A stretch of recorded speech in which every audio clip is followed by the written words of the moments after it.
બેદરકારી તો આમાં 100% જોઈએ તો રાજકોટ મ્યુનિસિપલ કોર્પોરેશનની રોશની વિભાગની આવે છે, કારણ કે જે ડિવાઈડરમાં વચ્ચે પોલ છે એ બધા રોશની શાખાની અંતર્ગત આવે છે.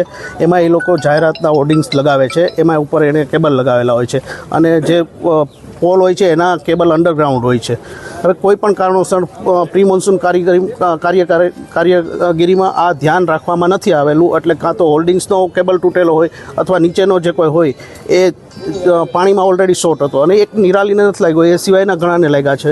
પણ અમારી નિરાલીની બદકિસ્મત કે એમાં એનું મૃત્યુ થયું. રાજકોટમાં તો એમ બોલવામાં આવે છે કે કડકમાં કડક કાર્યવાહી અમે કરશું, પણ આજ સુધી થઈ નથી. અને છેલ્લા 25 વર્ષથી રાજકોટમાં ભાજપનું જ રાજ છે મ્યુનિસિપલ કોર્પોરેશનમાં, એટલે એવું ન કહી શકીએ કે આ લોકો ઓલાએ ધ્યાન નહોતું દીધું, અમારું નહોતું દીધું. જે કાંઈ હોય એમાં રોશની વિભાગના ચેરમેનથી લઈને રોશની વિભાગના અધિકારીઓ, એના ફિલ્ડવર્કના કાર્યકરો કે જેને આ કામ કરવું જોઈતું હતું એની જ બેદરકારી છે. અને જો એને પહેલાં ન કર્યું તો કેમ એને 9 થી 11 વચ્ચે 2 કલાકમાં એવો ટાઈમ મળી ગયો કે આવીને બધું સરખું કરી ગયા તરત જ ફટાફટ બનાવ બન્યા પછી અમે પંચનામું કરવા ગયા એ પહેલાં બધું બરાબર હતું, તો આવું કેમ થઈ શકે? તો એને પહેલાં કરવાની નહોતી ખબર પડતી કે આ કાર્યવાહી એને પહેલાં કરવી જોઈએ હતી. એટલે બેદરકારી તો 100% રોશની વિભાગની જ છે, રાજકોટ મ્યુનિસિપલ કોર્પોરેશનની રોશની વિભાગની.